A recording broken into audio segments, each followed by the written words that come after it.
AI has definitely slowed down. In the last 2 weeks, there hasn't been any significant model release. We did have some version upgrades of ChatGPT and Grok, but not much to write home about. Even Chinese labs are silent. That is why there was so much anticipation for Gemini 3 from Google, and now it's here. If you look at the benchmarks and the data which is being shared on social media, the model does look quite good. The model is the most intelligent model from Google to this date. It has got generative interfaces for perfectly designed responses. It also offers Gemini Agent, which is made to complete complex tasks on your behalf. But the thing is that I believe these models can only be proven good when you use them in production environment on real world use cases. All of these benchmarks, they look good on paper, but now let's try it out. Let's go to gemini.google.com app, and from there just click on this drop down and then click on thinking. This gives you access to Gemini 3 Pro, and I'm going to ask it to create me a self-contained HTML file using p5.js that features a colorful animated cartoon soccer player dribbling and shooting a ball on a grassy field. And then there are a lot of requirements and conditions to make it smoother and realistic. Let's check it out. I'm running it. It is running. Let's check out the speed in real time. I'm not editing it. Let's check the thinking. It is doing the chain of thought. You see, it looks a bit fresh, no doubt about that. The way it is breaking down the problem, it is building all the elements one by one and then refining the movement, and there you go. So it is writing the code. Let's wait for it to finish writing the code. The speed looks much better, and I'm not going to edit it at all. I'll just show you preview once it is done, and I will also let it run. And by the way, while it runs, I would highly request you to please like and subscribe the video, and please become a member of the channel. Also, if you like, please go to the X and follow me on Twitter or X, as that helps a lot. Let's go back. And not only you can access it through this Gemini app, you can also access it through Google AI Studio or your API. And it has created the code, as you can see. Before I run this, let's check out what exactly it has said afterwards. So it is telling us all about features, control scheme, that we can use these arrow keys, spacebar, mouse click for precision kick. We will also check it out, that it kicks towards the mouse cursor, and then R is for resetting it. And then there are few other tidbits. So let me, this is the one where I think I would just need to open it in my browser. So let me open it in my browser, because when I press mouse or space bar, it doesn't work here. So I'll just go to my browser. This is the browser. Again, I'm clicking here and it's not working. So I will just go back to Gemini app and I'll ask it, when I click the mouse or press space bar, nothing is happening. It is checking. I will let it run, pinpointing the fault. It is investigating. It says that player's proximity to the ball. The kick function only activates if the player is within 50 pixel. Okay, so while it runs that, I'll just try to move it with the arrow key. I haven't changed the code. There you go. So it was right. You see how intelligent the model is. There you go. So there is our goal, and I'm using my arrow keys. Okay, let's go back. I have pressed capital R. This is nice. I'll see if the physics is right. And the ball is also rotating, which is quite interesting. Okay, now I am in 50 pixel. I'm going to press mouse. Maybe I will just, this is the direction of mouse. And then let's run. And this is actually quite good. This is very nice. So you see, As long as you follow the rules, it works well. Okay, so which is good. Let's go back to see what it has done so far. And it has, by the way, implemented and refining the kick and adjusted the kick. There you go. Okay, let's try out one more. Okay, for the next one, I'm just going to create a new chat, and thinking is already enabled. As you can see, in this one, I'm asking it to build me a 3D Rubik cube that can split apart and reassemble.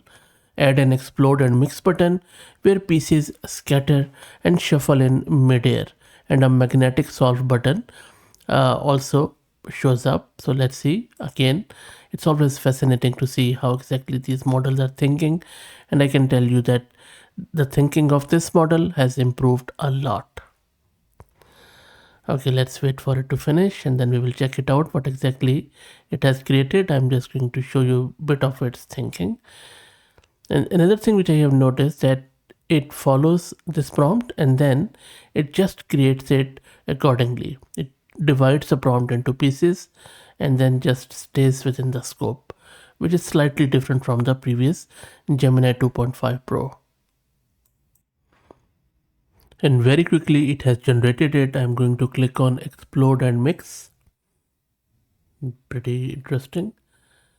And then magnetic solve. You see, it's not working on magnetic solve. So maybe I will just put it in my HTML file and show you in the browser. So this is a browser, and as it is a 3D one, so rotating is quite good. You can see I'm just using my mouse to rotate it and looks so 3D. So this is really impressive. And explode and mix also works. Magnetic solve means it just combines it together. You see, it's not really working in terms of magnetic solve. Okay, so but I think it has done, I would say 70% of it. Okay, so that is cool. Maybe I will just tell it that magnetic solve is not working. And I will just give it one more try.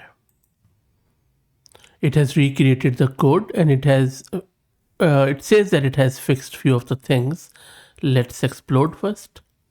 So explode is fine. Magnetic solve. So magnetic solve is still not working. So I was hoping that it is going to, combine it together properly, solving in a proper way, but that thing is not working, but that is fine. Let's go back and then let's try out multimodality. So I'm just going to upload a video of mine and then ask it for suggestion.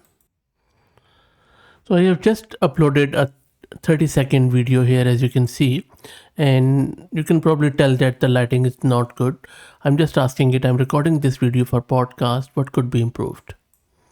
Let's check it out. So this is a video and I'll just quickly play it for you.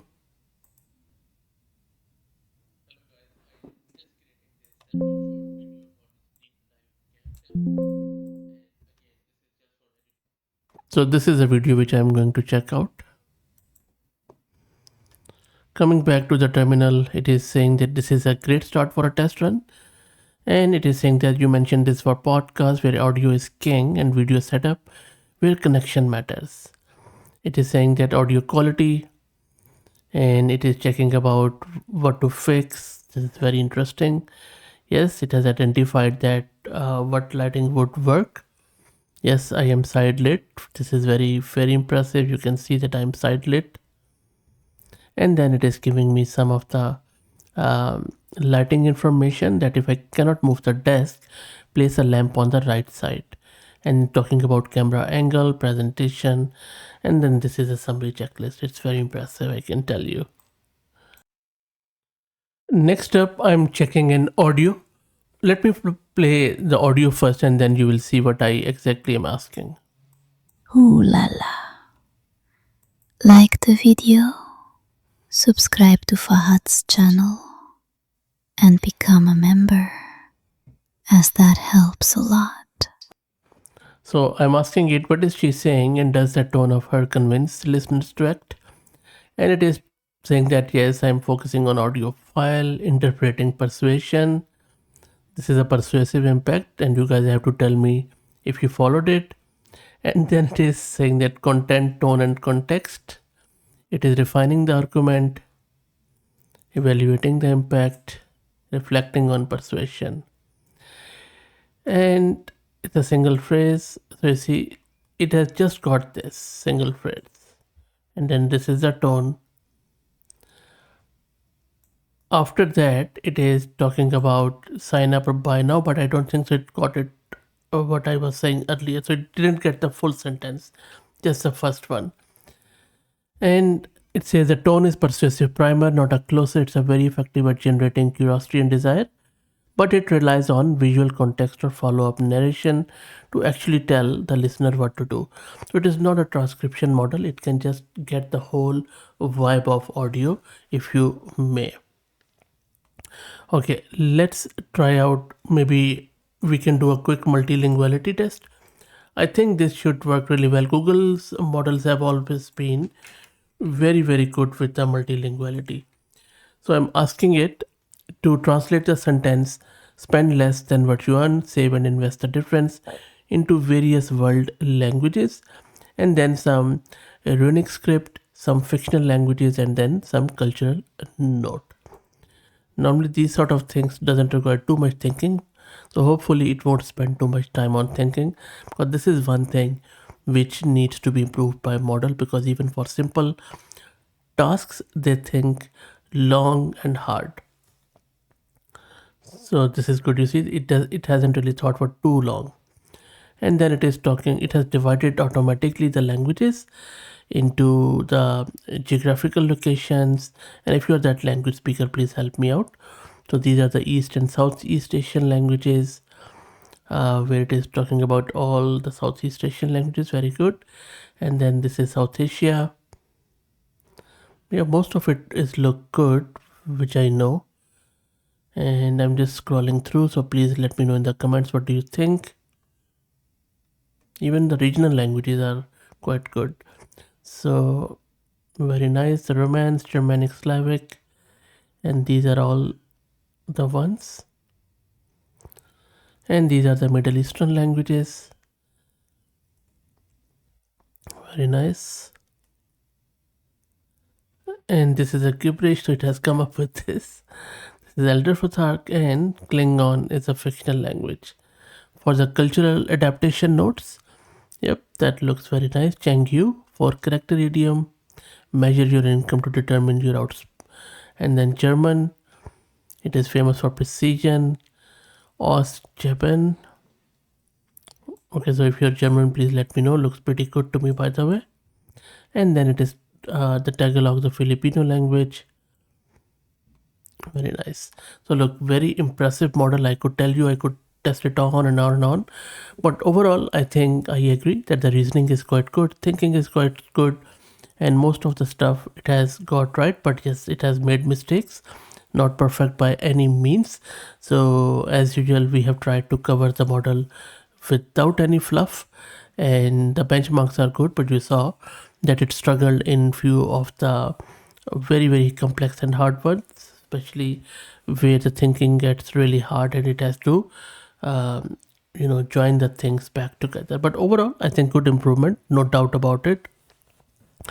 But I think it really is contrasting with what is being said on social media, that it can do everything and beyond.